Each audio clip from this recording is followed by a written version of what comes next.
5, 4, 3, 2, 1. Puck short.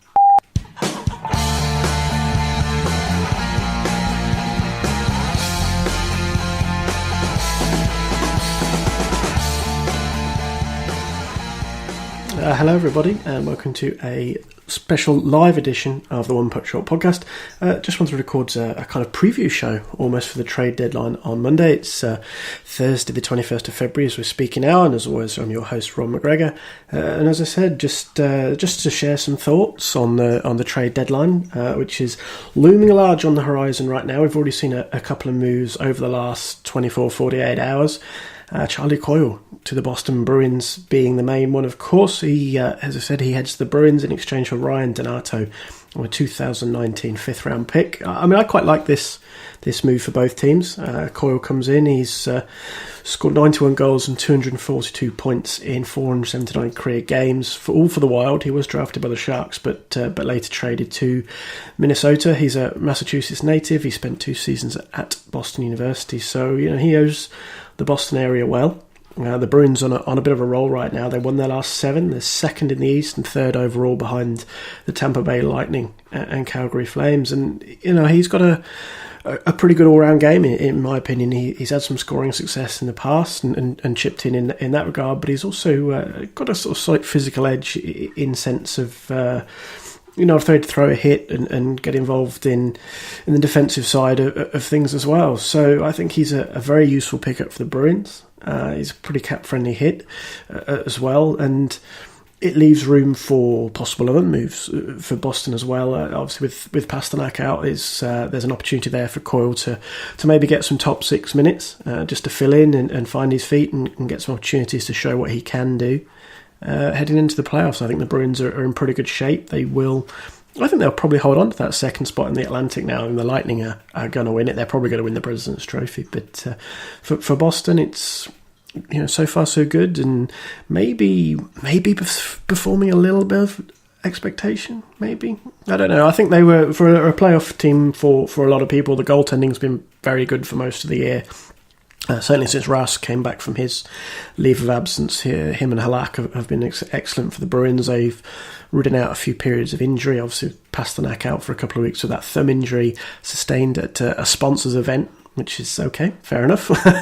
One of those strange things that happens, but as I say, the Bruins are rolling. They've added Coyle now, and going back the other way to Minnesota is Ryan Donato, who I guess for a lot of people came to prominence during the Winter Olympics last year. He scored 5 goals and 6 points in 5 games for Team USA, and was probably one of the Americans' best players. Again, Massachusetts native, he played for Harvard in the NCAA, a second-round pick for the Bruins in 2014.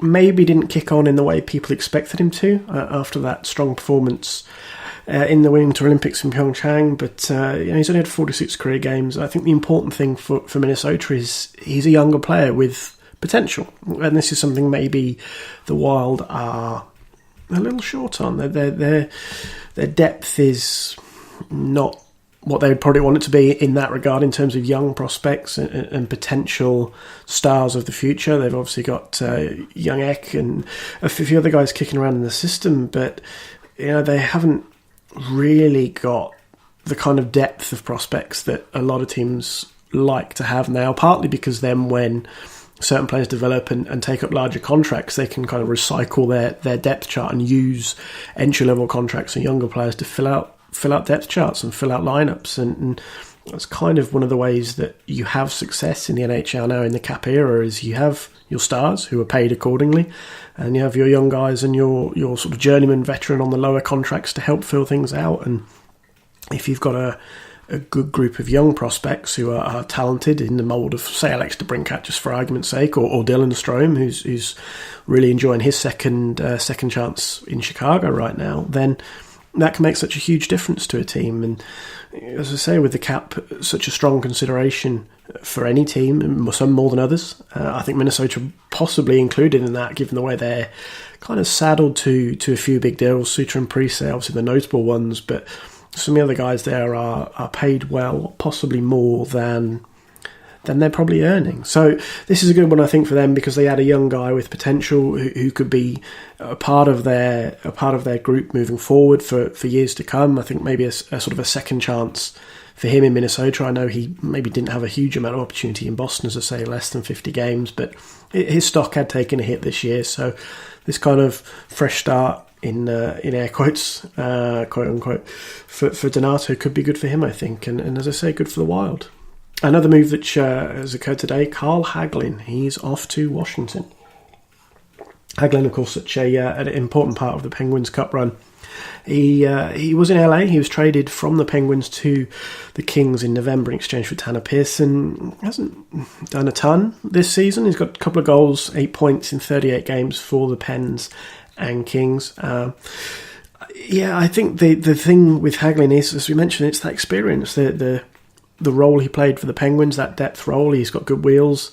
And I think for a team like the Capitals, and they've given up a third-round pick at this year's draft and a conditional sixth-round pick. Now, the condition of that pick, according to TSN, is the Capitals must win 2 rounds of the playoffs, and Hagelin must play in 50% or more of any 2 rounds combined.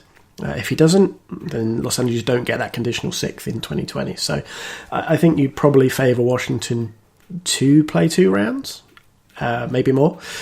So whether Hagelin plays the requisite 50% or more remains to be seen. You would imagine that he probably would. They've obviously made space by waiving Devon Smith-Pelly.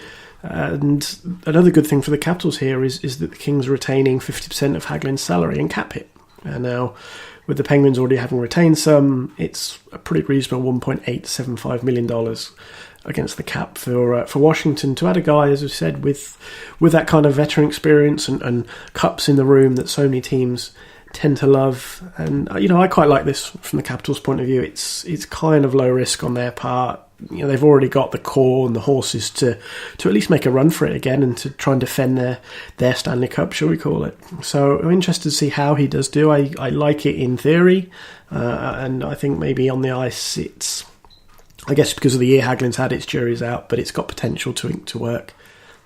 A couple of deck chairs were shuffled in Edmonton as well earlier in the week. Cam Talbot traded to Philadelphia for Anthony Stolotz, who got a look in Philadelphia. I think we all know that Carter Hart is the future there, and with Stolotz being a young goalie himself, developing and still learning, obviously coming off a couple of injuries as well, it's a difficult thing for the Flyers to move forward with 2 guys sort of learning their way in the NHL, I think. And obviously with Hart, as we said, being the future, or the now as well, as it seems, moving sorts for Talbot, an experienced NHL netminder who he got caved in Edmonton, absolutely caved in. I mean, since he joined the Oilers in 2015, I think he faced the second highest or the highest number of high danger shots. He played one of the highest number of games, if not the highest number of games in the NHL during that period. The number of shots he faced overall was among the top 2 or 3 as well. I mean, he got absolutely caved in, and I think the only comparison point almost was Henrik Lundqvist, who is obviously this very established NHL netminder who's kind of almost an outlier in the respect that he's handled those big workloads for the Rangers for a reasonable amount of his career, and that's part of what's given the Rangers some success, and also maybe what's kept them in some games a little bit this year, especially with Georgiev also developing quite nicely during the season for a year that should have been a rebuild for the Rangers, but at least they've been in the race a little bit to keep people interested. But I sort of digress slightly there, and I say Talbot's workload behind a much more inferior Oilers team, a much more pressure cooker, I think, situation than Lundqvist would have faced in New York, where there weren't question marks over Lundqvist. If he had a bad run, well, it's Henrik Lundqvist, he'll come back. And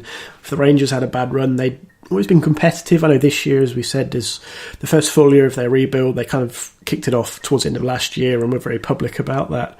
And so again, there's sort of tempered expectations, but Edmonton is rabid for success, really. They, one playoff appearance since their cup final appearance more than 10 years ago now, and with McDavid in the team, Draisaitl, Nugent Hopkins, all those first round picks, the pressure is always on. The market is tough because obviously people want to taste success again. The dynasty era always kind of hangs over that franchise, partly because so many of the dynasty era players are now executives with the team, and maybe that's part of the problem. But as it is, Cam Talbot is now out of that. Curious to see how he does in Philadelphia, a team who didn't start the year particularly well, but have got better of late. They've had a pretty good streak themselves, already too far out of the playoff picture to really recover in the East, which is really now a kind of a 9-horse race, shall we call it, with Carolina just sort of hanging outside, putting the pressure on teams like Columbus, who we'll touch on later. So, but I'm pleased with Cam Talbot. I think he's at least a decent NHL goaltender, and I'm keen to see what he does in Philadelphia with Carter Hart, who he has a pre-existing relationship from training together in the summer in Edmonton. So that's going to be an interesting one to see. The other move in Edmonton, they managed to offload, should we call it, Ryan Spooner to the Vancouver Canucks in exchange for Sam Gagner. Now, I like Sam Gagner as a player. I don't understand why so many people are down on him. It is kind of hilarious. He's back in Edmonton, where he was once allegedly part of a culture problem, which apparently still exists today. There's something in the water, as they say.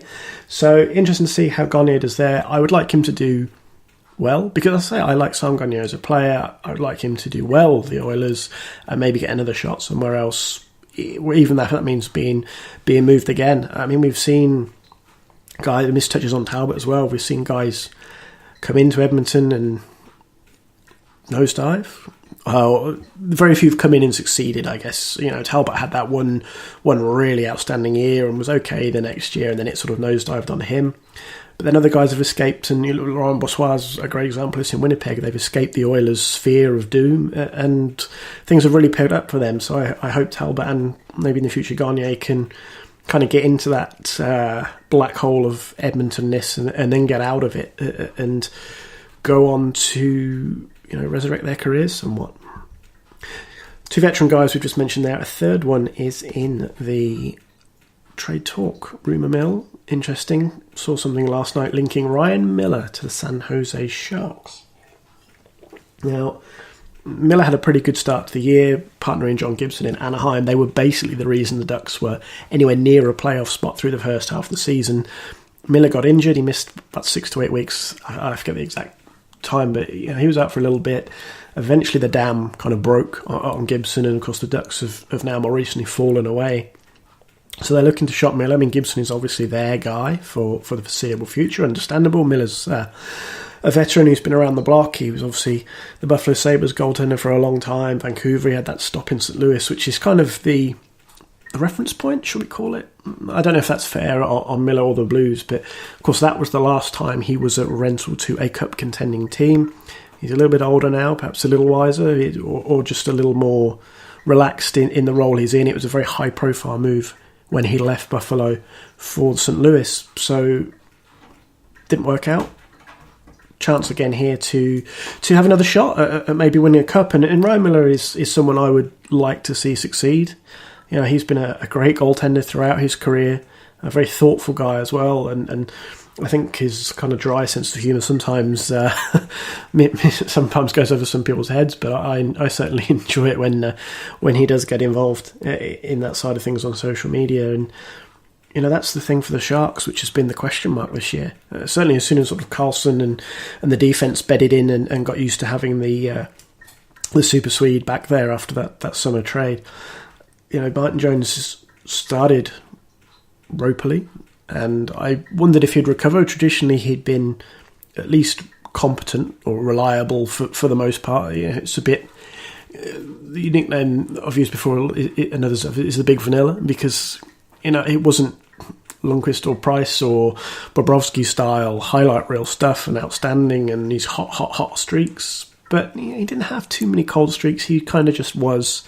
And I think for a team like San Jose, who've been competitive pretty much year in, year out since Jones has been there, that was kind of what they wanted. They wanted a guy you can pretty much rely on. But this year, the holes haven't been fixed. The dam is leaking, and where they hoped that perhaps he would be able to turn it around, he just hasn't. And if you're heading into the playoffs with a team like the Sharks, you've got this great shot share. They've done really well in the Pacific Division, albeit the Pacific has been a bit of a hot mess at times. But you know, they've really emerged along with the Flames and now the Golden Knights as the the big three there. I think they're going to top the 1, 2, 3 spots in that division. And the Sharks are a legitimate cup contender this year. You look at the forwards and Timo Meier and Thomas Hertl. You've got veterans like Thornton, Pavelski and Couture. They've got the defence. Obviously, they've got a really strong defence, even with Vlasic having an uncharacteristically down year overall. You add a veteran goaltender like Ryan Miller, who can still perform to at least a good level in the NHL, and I think that gives them another big step forward in that conversation about emerging from the West and perhaps competing for a Stanley Cup. And that's not insignificant when Winnipeg maybe have got holes they would like to fill. Nashville have probably got holes they would like to fill. Calgary themselves maybe a little unproven in net. We don't know what Dave Rittich and Mike Smith can do in the postseason, especially when Rittich comes under the scrutiny that comes along with being a goaltender in the playoffs. So, this is an interesting one to develop out in the West, and an interesting little link. And I mean, teams don't traditionally too often deal within the division, but I mean, what have Anaheim exactly got to lose here? They're going to rebuild. Miller's probably going to be allowed to leave in the summer anyway, or re-signed on a short deal. So if San Jose come calling and offer a second round pick or a prospect that might help this Ducks rebuild, then why would you hamstring yourself if you're Bob Murray and say no to that? Who cares if the Sharks are your theoretical rivals? You're not going to play them in the playoffs. The Ducks are too far out. You might as well cash in what you can on a player like Ryan Miller while you can, right? Another goaltender potentially on the move, and this is where it's really interesting. We talked about this in the last episode with Kevin Woodley. Sergei Bobrovsky, his future is no clearer, as is Artemi Panarin. I was trying to think if there's a better way to put that, but the future is still unclear. The word on the street was Panarin will be traded. They will look to cash in, I guess, because he, of the two, is the easier to move. It's much easier to move forward. We mentioned the Predators, who I'm sure would love to add Panarin to bolster that second line, because they are a bit of a one-line team this season, and even then it's been patchy at times. But Bobrovsky, it's much harder to find the landing spot, I think, in season. The teams that you would say might want to improve their goaltending, we've just mentioned the Sharks and the Flames. And the Sharks are looking at Miller because of partly maybe for cap reasons, partly because they can easily walk away from him in the summer and give the ball back to Jones and hope he can pull it back together again for the 2019-20 season. And the Flames seem pretty happy to stick with Smith and Rittich. So what did Columbus do?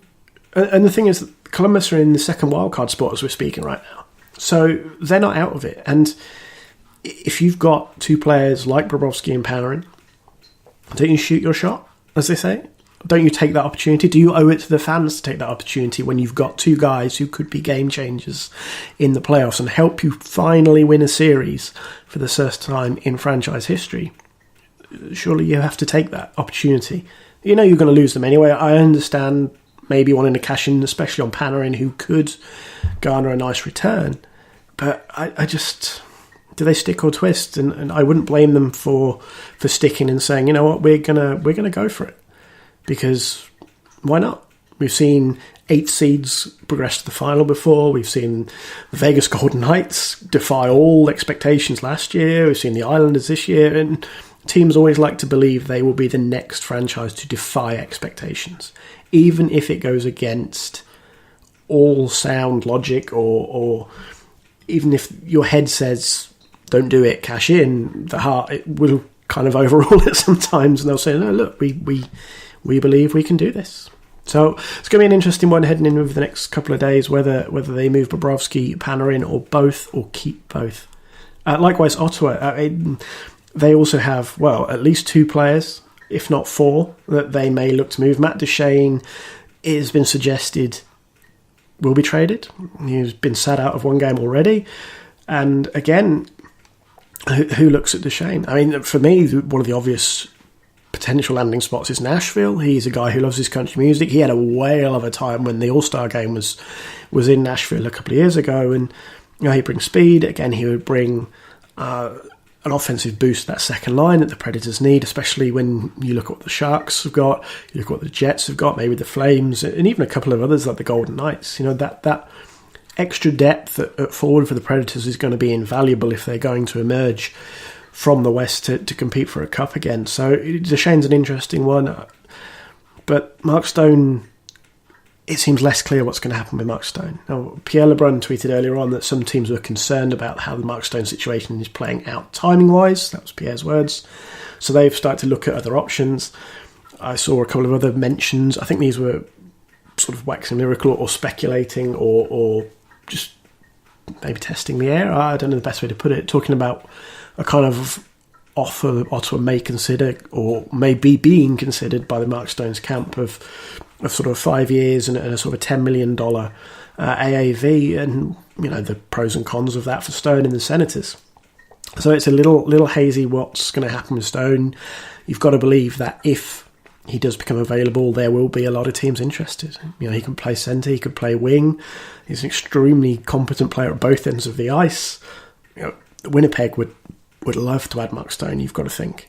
Well, any team would, any playoff team, but Winnipeg seems like a really strong fit for him, given that they seem to want to add an extra centre, and Stone could fill that need, but also, as we say, he could also fill in at wing or wherever they fill need. I mean, there's nowhere else if he's a forward, obviously, but that's an interesting one just because teams are starting to get nervous. They don't want to miss out on potential other targets because they've been waiting for Stone, and then obviously Ottawa say we've re-signed him. So it's a curious one there. I think it sounds like Duchesne will be moved. Stone still up in the air.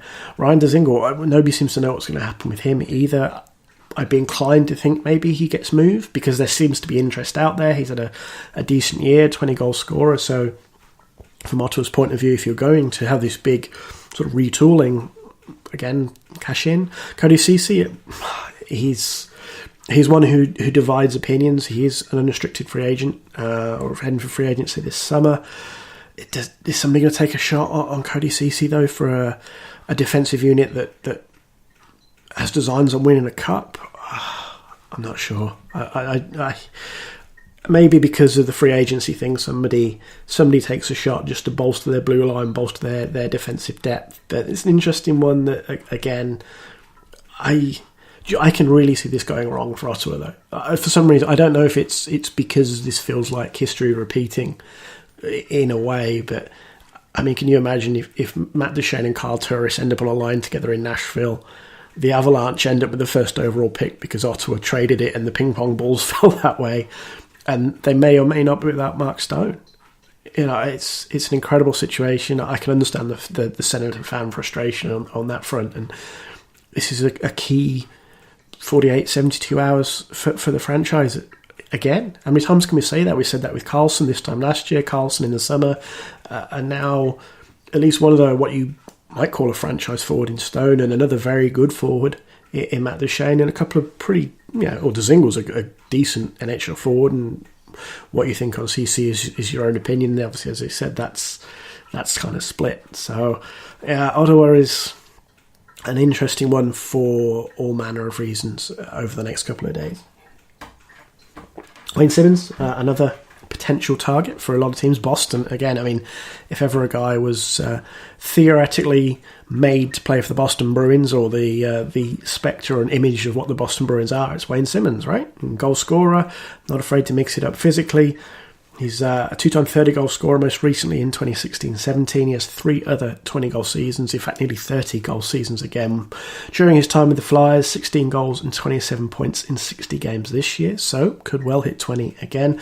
And he's an unrestricted free agent in the summer. This is quite a big point, I think, for a few teams, because it would be a rental. So you're not going to spend too much on the cap. You're not going to be saddled with term on a physical player or physical forward whose decline could be that bit steeper because of the way he plays. And obviously that's a consideration for anybody who signs him in the summer or re-signs him if the Flyers decide to do so. So it's going to be curious to see how they handle that, whether general manager Chuck Fletcher's going to revisit again. Obviously Hextall, when he was with Philadelphia, didn't seem to want to get anything done with Simmons. Fletcher came in. Nothing's really seemed to happen. I feel like he's going to get moved at this point. This is one of those situations which would have been resolved in Philadelphia had they intended to re-sign him. I suspect that he gets traded. And as we said, the Bruins is a line a lot of people have been drawing. Again, the Jets, the Predators, a few other teams possibly as well. Wayne Simmons is an interesting one, as is Mike Hoffman, who Pierre Lebrun, again, he was reported that Mike Hoffman's camp has been asked to submit a 10-team no-trade list as part of his modified no-trade clause. So Hoffman obviously moved out of Ottawa over the summer, part of a very bizarre situation. I apologise if that sounds slightly glib regarding Hoffman's partner and Erik Karlsson's wife. It was not pretty, shall we say, and some of the stuff being reported was very unsavoury, and obviously Karlsson got moved to the Sharks. Hoffman was moved to San Jose and then very quickly flipped to the Florida Panthers. The Sharks arguably got a better return for flipping Hoffman than Ottawa did from San Jose in the first place. So that was a slightly odd one. And Hoffman's having a good year in Florida. He's got 26 goals and 49 points in 58 games. It's his fifth straight 20-goal season. His previous career best is 29 goals in 2015-16, so he might break that this year. He's a guy who could, again, help any number of teams, certainly in terms of the middle six, I think. So looking at your Predators again, maybe the Jets if they want to add a winger, maybe the Islanders who might not want to meet the asking price for a Duchesne or a Panarin, but might be tempted just to add another scorer in that sort of middle six area, depending on how how they think things will pan out with Andrew Ladzo just come back. It's pretty hard to kind of fathom what sort of shape he'll be in for the next week or two at least. But Hoffman's a really curious one for me because he's had success this year. He's had success historically, and he just could be that little piece that sometimes tips teams over the edge. It doesn't always have to be a big move that helps you take that extra step forward. I mean, Butch Goring was the most famous example, that missing piece for the New York Islanders in the early 80s. And he'd had a good career with the Kings, but obviously it was his playoff performances, the Islanders, which really set him apart. His regular season numbers were ordinary. So maybe it's Hoffman, that kind of guy this year, who just happens to tip someone over the edge because he can chip in with, 10 goals in the playoffs or something. Maybe. Interesting one. He's one of the ones I'm going to keep in a keen eye on, especially now it has been confirmed that he has been asked to submit that 10-team no-trade list. The New York Rangers, I mentioned this a couple of weeks ago with John Mattis. What are they going to do? They're in the rebuild year, as we mentioned. Matt Zuccarello will get interest, I think, if he's not already getting the interest, if he's known to be available. Kevin Hayes has been linked with the Jets and others, Boston, of course. And guys like Chris Kreider, where do the Rangers want to go with this?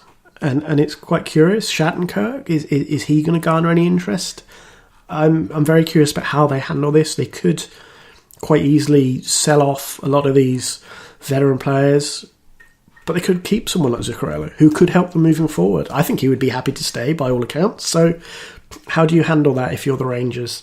Do you sell and really, really embrace it? Or do you say, actually, you know what, we've had an okay year, given we're rebuilding. We'll just move maybe Kevin Hayes and look just to bring on some of the prospects, get whatever we can back for Hayes and focus on the draft.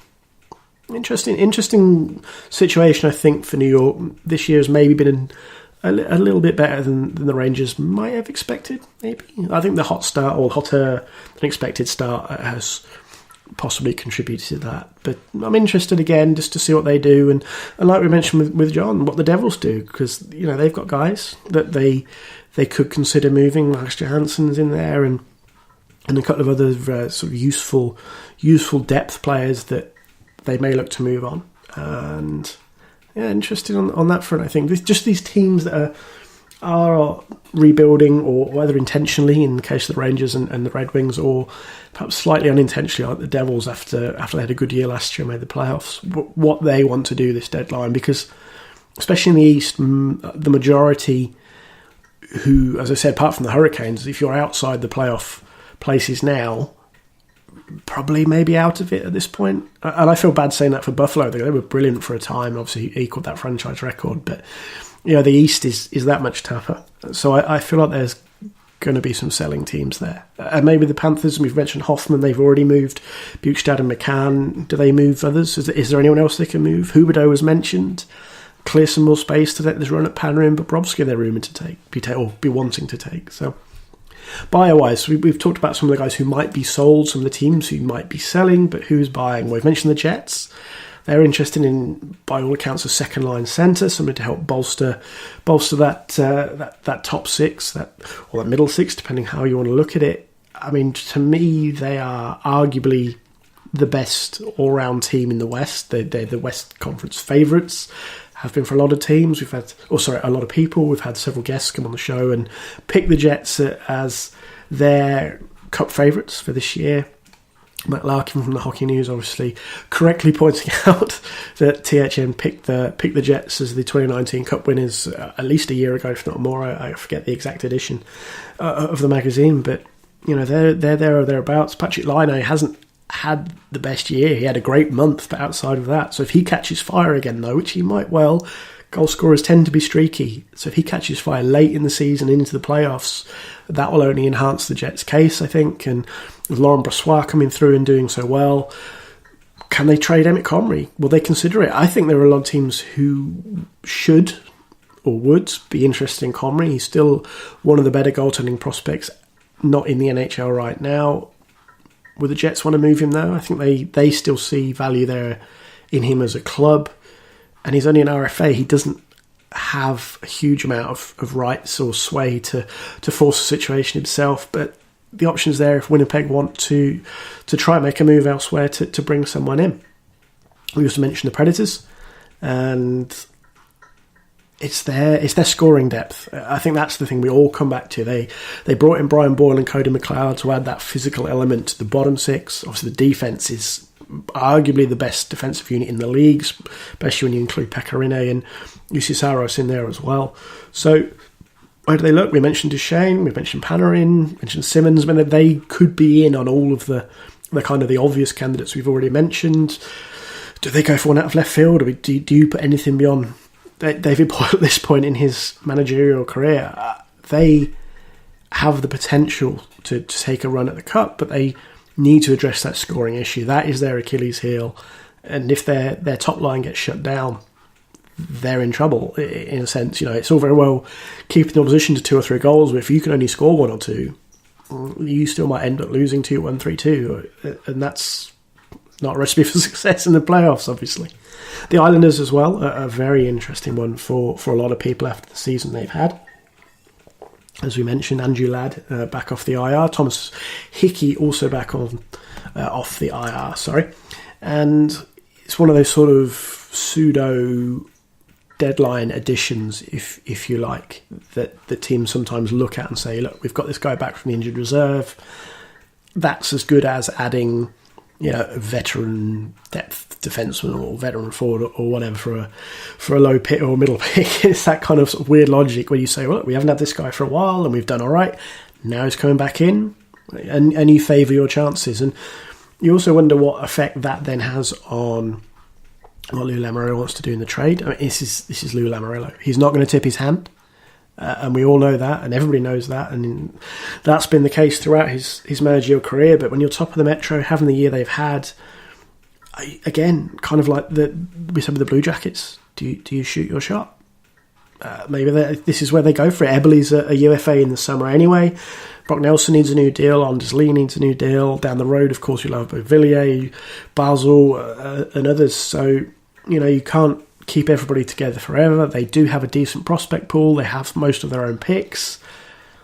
Where do they go? What do they do? Do they go in on a Panarin? I mean, Panarin and Basel was a lot of people watering in the mouth. Do you go for a Hoffman, as we said? Do you go for a Simmons, who's a sort of more all-round player? Elliot Friedman mentioned Ilya Kovalchuk, obviously existing relationship with Lou Lamoriello. It's a curious one for me, Kovalchuk. He helps the power play, but he's still got a couple of years of reasonably high AAV as well, a 35-plus contract. Look, I will unashamedly admit I was a big Kovalchuk fan when he was with Atlanta and with the Devils. I thought when he left the NHL last time, he was still one of the top 5 players in the world, at least top 10. But for me, he was top 5 when he left, and that's what made it so shocking.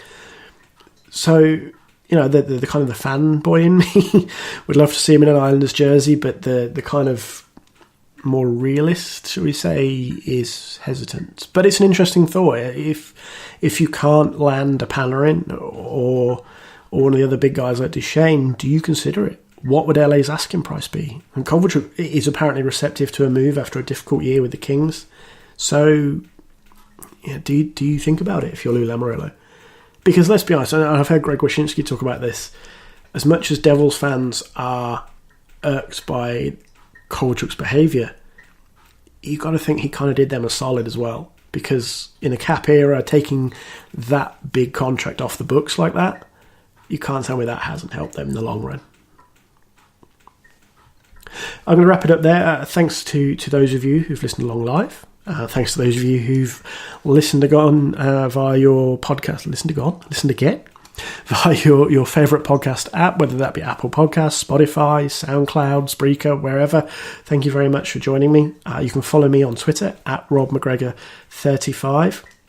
You can find us on Facebook, facebook.com/onepuckshort. Or, of course, there's always the blog, onepuckshort.wordpress.com. And you can get in touch with the show via the email address onepuckshort@gmail.com.